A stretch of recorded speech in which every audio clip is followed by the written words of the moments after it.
আজকে একটা সহজ পদ্ধতিতে হেলদি ব্রেকফাস্ট নিয়ে চলে এসেছি। বাচ্চারা একদম সবজি খেতে চায় না, কিন্তু এইটা বানিয়ে দিলে বাচ্চারা অনায়াসে খাবে। এখানে লাগছে কি কি, বাড়িতে আপনাদের যে কোনো সবজি থাকবে তাই দিতে পারবেন। তার মধ্যে ঝালটা নিজেদের স্বাদ মতো বাচ্চারা যেরকম খাবে।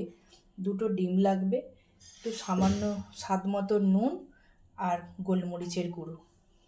এটা দিয়ে সব একসাথে ব্লেন্ড করে আর ভাজতে হবে।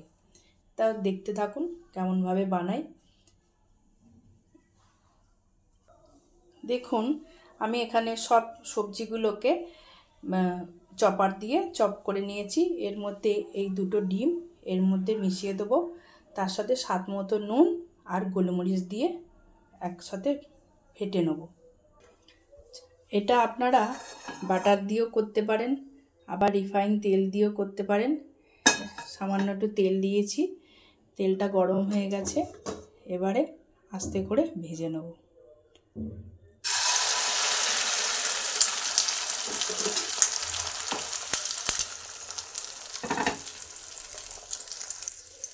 এটা এইভাবে এবার কিছুক্ষণ একটুখানি হতে দিতে হবে, সবজি টবজিগুলো যাতে ভালো মতো সেদ্ধ হয়ে যায়।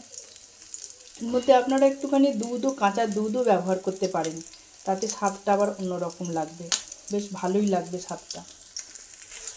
দেখুন, আমি এটা উল্টে দিয়েছি, উল্টে দিতেও একটুখানি ভালোভাবে হতে দিতে হবে।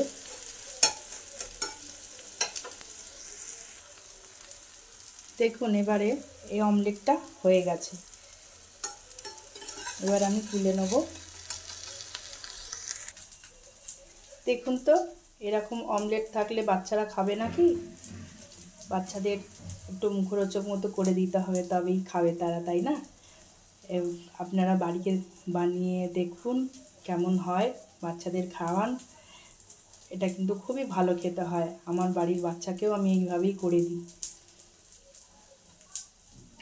নিজেরা টেস্ট করে দেখবেন কেমন লাগলো আমার এই পদ্ধতিটা, যাতে বাচ্চারা একটু সবজি খায়, তাই না? এখনকার বাচ্চারা একদম সবজি খেতেই চায় না, ভীষণ সমস্যা করে। ঠিক আছে, তাহলে রাখলাম। আপনার ভালো লাগলে আমার চ্যানেলটা ফলো, সাবস্ক্রাইব করে রাখবেন। ধন্যবাদ সবাইকে।